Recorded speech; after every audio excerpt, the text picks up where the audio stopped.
परित्राणाय साधूनां विनाशाय च दुष्कृता धर्म संस्थापनार्थाय संभवामि युगे युगे।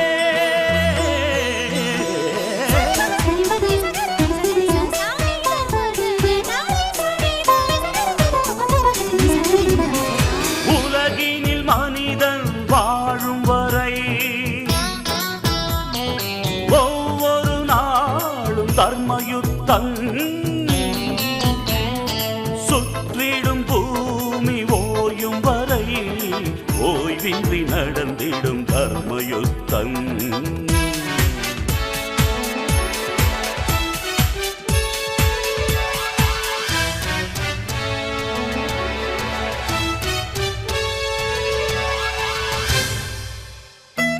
கருவில் யுத்தம், பிறப்பில் யுத்தம், கருத்தில் யுத்தம், காலம் முழுதும் தர்மயுத்தம்.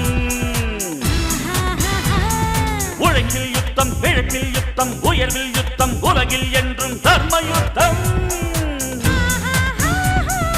ஒரு துளி மழையில் கடலின் தொடக்கம், ஒரு பெண் நினைத்தால் எதுவும் நடக்கும் தர்மயுத்தம். ஆணை பெற்று எடுத்தாய் பெண்ணே, ஆதிசக்தி நீதான் பெண்ணே, தர்மயுத்தம். பஞ்சை போன்ற நெஞ்சிக்குள்ளே தீ எதற்கடா, கையில் ஏந்த பூக்கள் உண்டு கத்தி எதற்கடா, ரத்தம் சிந்தும் யுத்தம் இங்கே தேவையில்லையடா, நித்தம் ஜெயிக்கும் வாழ்க்கை மட்டும் நமக்கு வேண்டுமடா. போராட்டம் இல்லாமல் வரலாறு கிடையாது, தடைக்கற்கள் நீ தாண்டி நடைபோடு, சொர்க்கம் உன் பக்கத்தில் நித்தம் செய் தர்மயுத்தம். It's a battle of war, man to man, daily ego war, cold war, it's a slow poison, country to country, it happens often.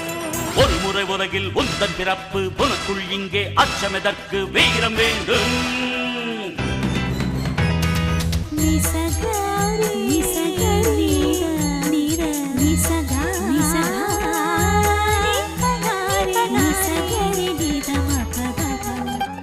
மனிதனுக்குள் கடவுள் உண்டு, தேடி பாரடா, மற்றவர்க்கு வாழும் போது தெய்வம் நீயடா. குற்றமில்லா மனிதனை இங்கே யார் கண்டது, நீதி சொல்ல அவனிடம் மட்டும் நிஜம் உள்ளது. தர்மயுத்தம்.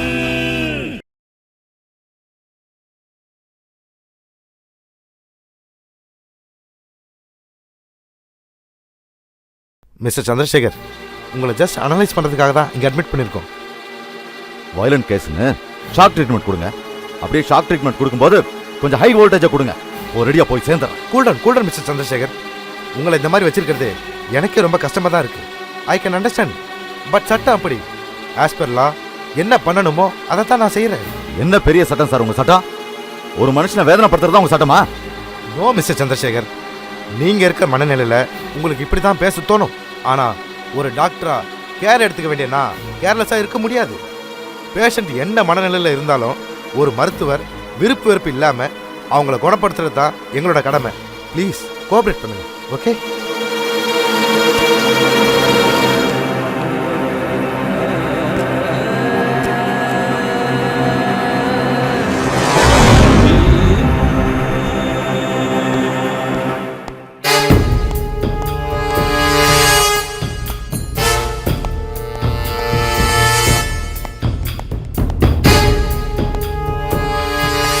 யோ, யார் நீ? சாரை பார்க்கணும், அவரோட ரசிகர். அவரெல்லாம் பார்க்க முடியாது. பார்க்க முடியாது. ப்ளீஸ் சார், ஒரு ஆட்டோகிராஃப் வாங்கிட்டு போயிடுறோம் சார். சொல்கிறோம்ல பார்க்க முடியாதுன்னு சொல்லி. சொல்கிறோம்ல, போய் ஒரு நிமிஷம் இங்கே வாங்களே. இந்தாங்க சார். சீக்கிரம் ஆட்டோகிராஃப் வாங்கிட்டு போனோமா வந்தோமான்னு வந்துடணும். சரிங்க சார். சீக்கிரம் போ. சீக்கிரம் வந்தாலும் தெரியுமில்ல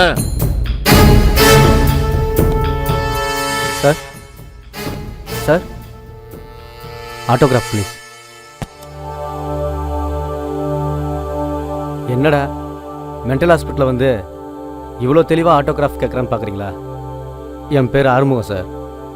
உங்கள் ரசிகன் சொல்கிறத விட வெறியன்னே சொல்லலாம். Please autograph sir.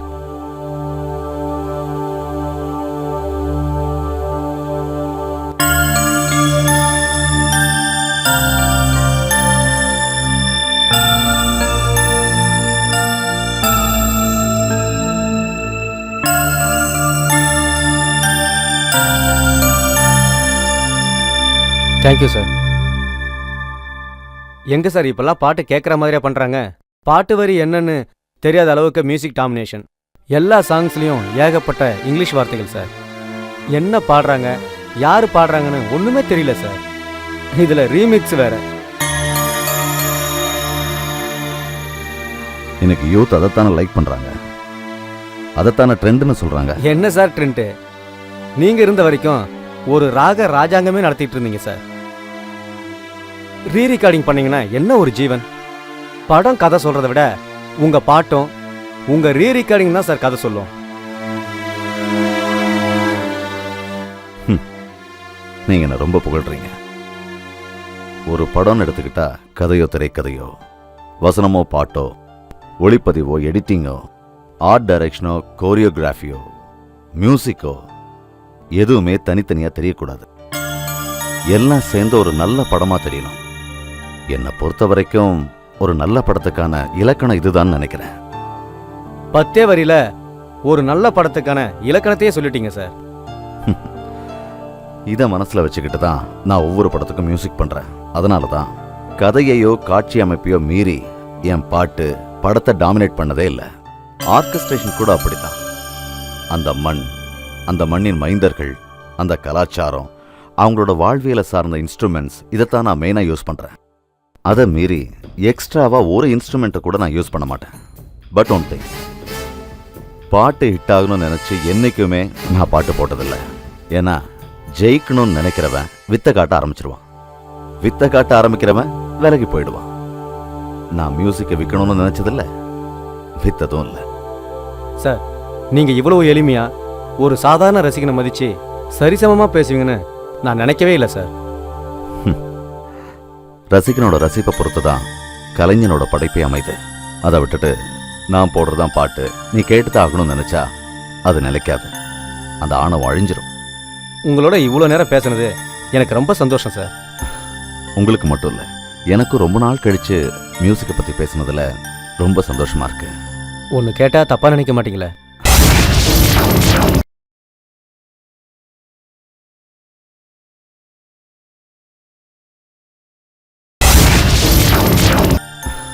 உங்களுக்கு மட்டும் இல்லை, எனக்கும் ரொம்ப நாள் கழிச்சு மியூசிக்கை பற்றி பேசுனதில் ரொம்ப சந்தோஷமா இருக்கு.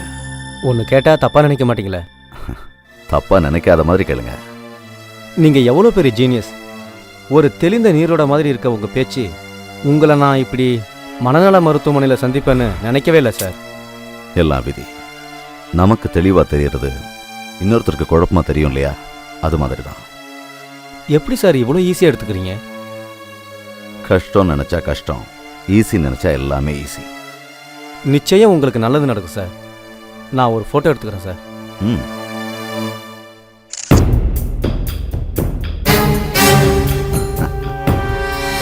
Thank you sir. நான் வரேன் சார்.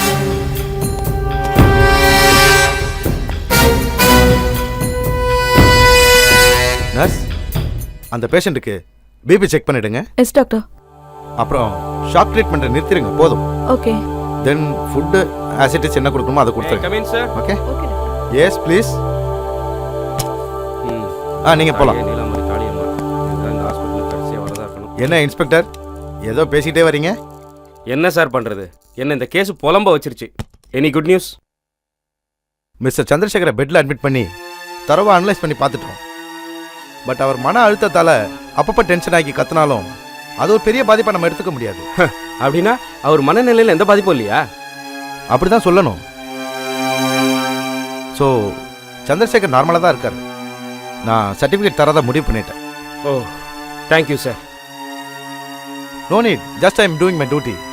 வெயிட் பண்ணுங்க, இன்னும் 2 days ஃபார்மாலிட்டிஸ்லாம் முடிச்சுட்டு உங்களுக்கு சர்டிஃபிகேட் நான் ரெடி பண்ணி. ஓகே சார், நான் 2 days வெயிட் பண்ணுறேன். நீங்கள் எனக்கு சர்டிஃபிகேட் கொடுத்தா போதும். ஓகே, கண்டிப்பாக. ஓகே சார், வரேன்.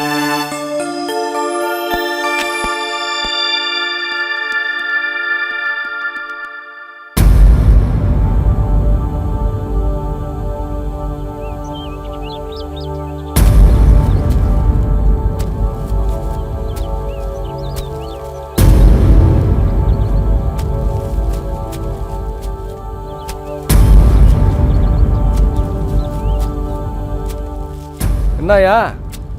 சார் வணக்கம் சார். ஆ ஏயா, நீ தான் புது கெஸ்டா? ஆமாம் சார். உன் பேர் என்ன? ஏழுமலை. என்ன பண்ணிட்டு உள்ள வந்த? நில மோசடி. நில மோசடினா? ஊரில் இருக்கிற நிலத்தையெல்லாம் எம்பேரில் இருக்கிறதா போலி பத்திரம் ரெடி பண்ணி ஒரே நிலத்தை 3 பார்ட்டிக்கு விற்றேன் சார். அதே நிலத்தை பேங்க்கில் அடமானம் வச்சு லட்சக்கணக்கில் கடை வாங்கினேன் சார். அடுத்தவங்க நிலத்தை ஆக்கிரமிச்சு அதில் குடிசை போட்டு கட்ட பஞ்சாயத்து பண்ணேன் சார். 1 வருஷம் குண்டர் சட்டத்தில் உள்ளதுக்கி போட்டாங்க சார். டேய், நீ எல்லாம் செத்த பிறகு சுடுகாட்டில் கூட இடம் தரக்கூடாது, தண்ணிலே முக்கி கொள்ளணும்டா. சரி சரி, வேலையை பாரு. சரி சார். ஆமாம், பார்த்து ஜெயில் நிலத்தை ஆக்கிரமிச்சிடாத.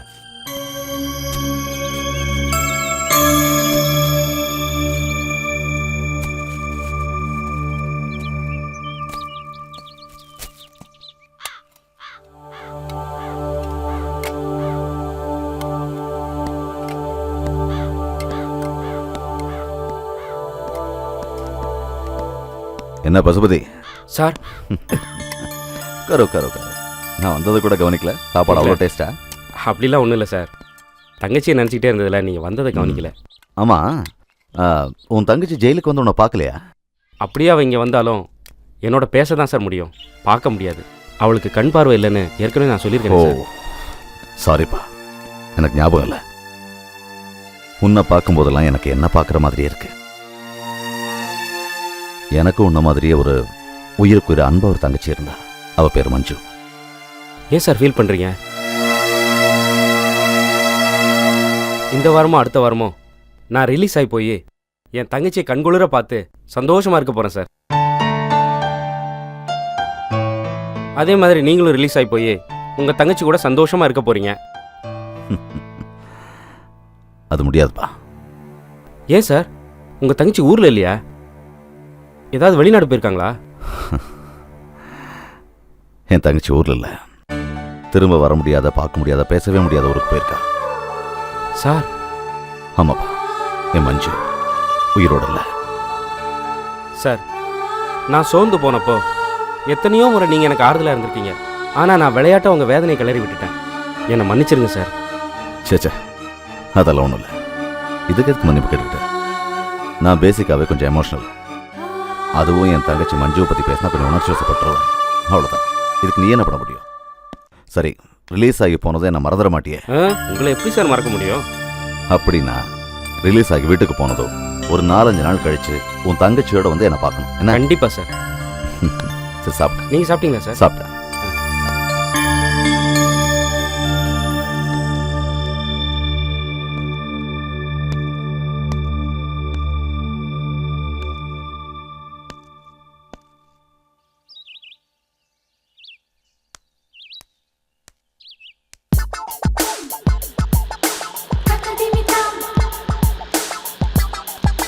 Ice Aishu ice.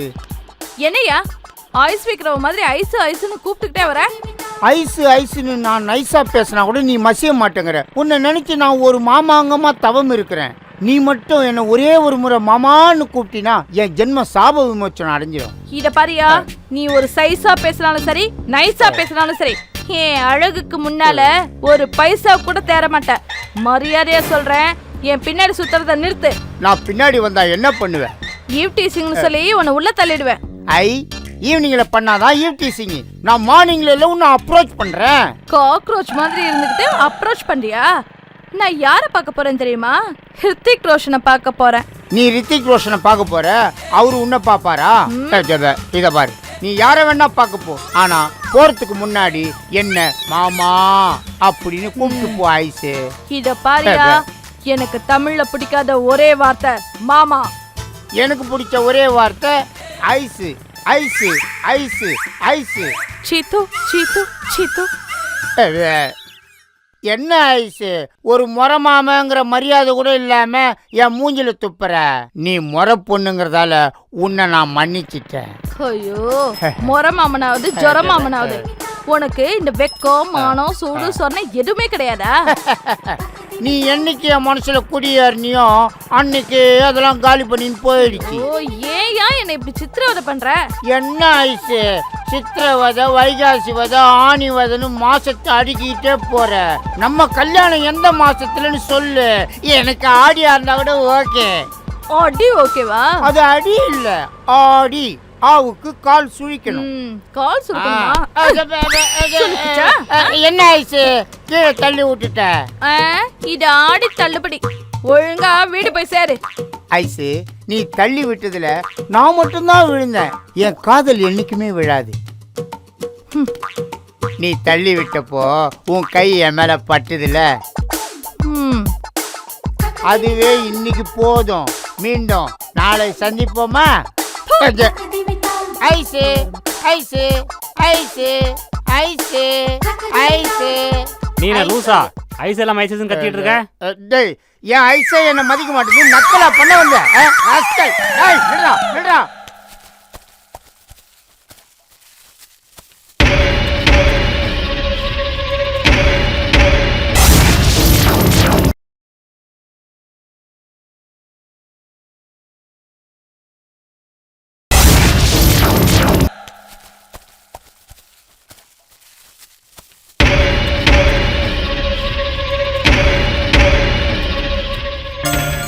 என்ன பசுபதி, ரொம்ப அக்கறை வேலை பார்த்துட்டு இருக்க மாதிரி இருக்கு.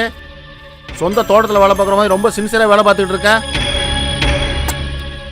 ஏய், ஒரே ஜெயிலில் ஒரே பிளாக்ல தான் இருக்கும். வாயை திறந்து ஒரு வார்த்தை கூட பேச மாட்டேங்கிற. நான் ஒன்றும் உங்களை மாதிரி தப்பு பண்ணிட்டு ஜெயிலுக்கு வரல. தப்பு பண்ணிட்டு ஜெயிலுக்கு வரலையா? அப்புறம் நான் சுதந்திர போராட்டத்தில் கலந்துக்கிட்டா ஜெயிலுக்கு வந்த? இந்த பார், இந்த நக்கல் நையாண்டிலாம் இங்கே வேண்டாம்.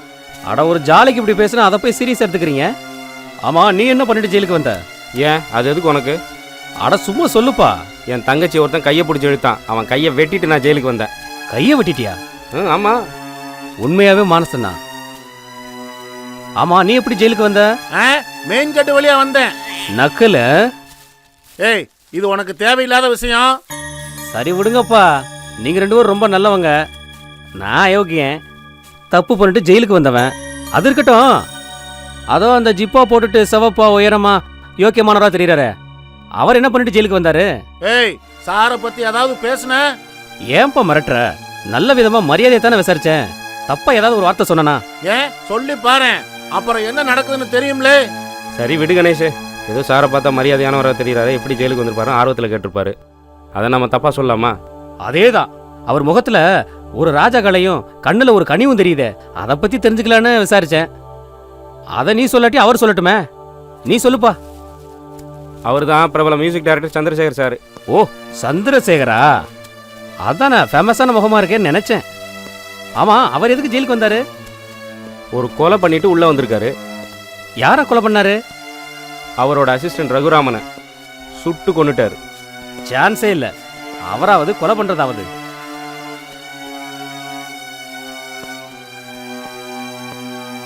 அப்படி என்ன ரகுராமன் மேல கோபம்? யோ, இந்த தேவையில்லாத விசாரணைலாம் வேண்டாம். முதல்ல இடத்த காலி பண்ணு. நீ ஏன் இப்படி சிலுத்துக்கிற? காலி பண்ணா காலி பண்ணியா? இவன் பார்வே சரியில்லை. எதுக்கு இவன் சாரை பத்தி இவ்வளவு சின்சியரா விசாரிக்கிறான்னு தெரியல. கவனிச்சுக்கலாம், அவனை வருவான்ல.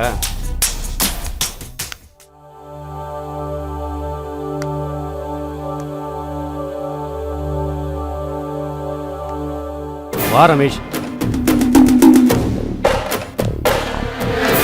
என்ன ஏழு, ஒன்றும் பிரச்சனை இல்லையே? ஒன்றும் பிரச்சனை இல்லை. நாம பார்த்து பிரச்சனை பண்ணாதான் உண்டு. ஆமா, என்ன ஏழுன்னு கூப்பிடுற? ஏழு, ஏழுமலை. ஜெயில் ரெக்கார்ட்ஸ் படி உன் பேர் ஏழுமலைன்னு தானே ரெஜிஸ்டர் ஆயிருக்கு? ரொம்ப உஷாராத்தான் இருக்க. ஏதாவது இம்பார்ட்டன்ட் மேட்டரா? ஆமாம். நீ செல்லுக்குள்ளே போகிறதுக்குள்ள உன் செல்லில் சாப்பாடு தட்டு இருக்குல்ல, அதுக்கு கீழே கேமரா செல்ஃபோன் ஒன்று இருக்கும். எப்படி ரமேஷ்? கீழே இருந்து மேலே வரைக்கும் நமக்கு வேண்டிய ஆளுங்க நிறைய பேர் இருக்காங்கல்ல. சில்லறையை அள்ளி விட்டுருக்கேன், எந்த பிரச்சனையும் கிடையாது. அதனால் எந்த நேரமாக இருந்தாலும் நீ எனக்கு ஃபோன் பண்ணணும். சந்திரசேகரோட ஒவ்வொரு அசைவையும் அணுவா நீ கவனிக்கணும். தேவைப்பட்டா கேமரா செல்ஃபோன் மூலமாக வீடியோவாக ரெக்கார்ட் பண்ணு. இன்ச் பை இன்ச்சா எல்லா விஷயத்தையும் நீ ஃபாலோ பண்ணணும். இதெல்லாம் எதுக்கு? ஒரே பட போட்டுடுறேன். அவசரப்படாத, நான் சொல்கிறத மட்டும் நீ செஞ்சா போதும். சரி சரி. சொன்னதெல்லாம் ஞாபகம் இருக்கா? இருக்கு. சொன்ன மாதிரி வேலையெல்லாம் நடந்து முடிஞ்சிருச்சுன்னா முன்னாடியே நான் சொன்ன மாதிரி உனக்கு சேர வேண்டியதெல்லாம் தானா போய் சேர்ந்துரும். ஓகேவா? ஓகே. சரி, நான் கிளம்புறேன். ஆ. சாதாரண பிரச்சனையை மொசன்னு இழுத்துக்கிட்டு இருக்காங்க.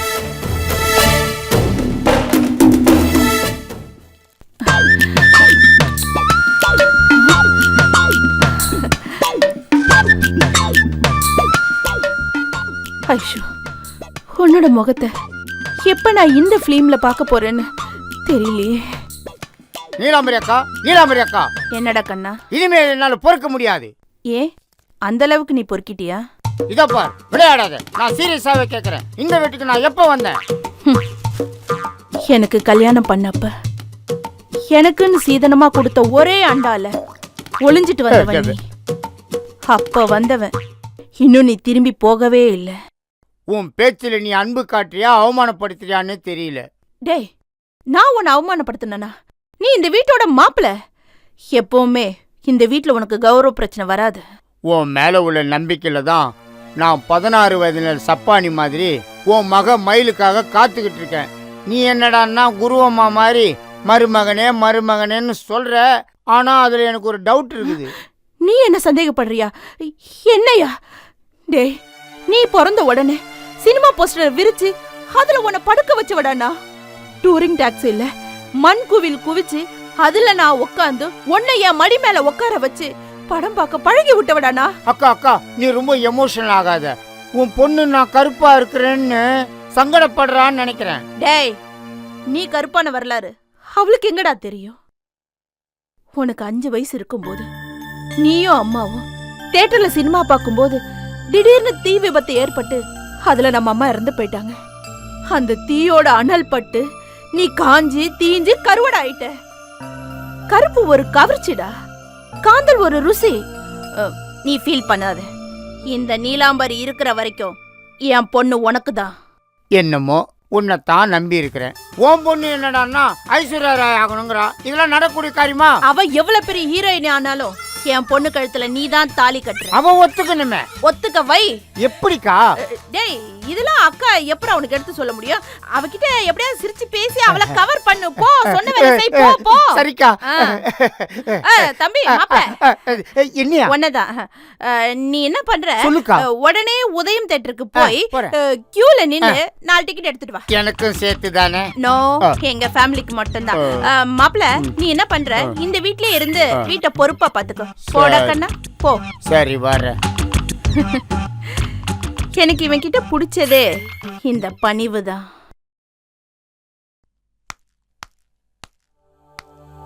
Excuse me. யாரை பார்க்கணும்? வக்கீல் சாரை பார்க்கணும். சாரும் பிஸியாக இருக்காரு. நான் அவசியம் பார்த்தே ஆகணும். போய் சொல்லுங்க. உங்கள் பேர்? மாதவி. வெயிட் பண்ணுங்க. ம்.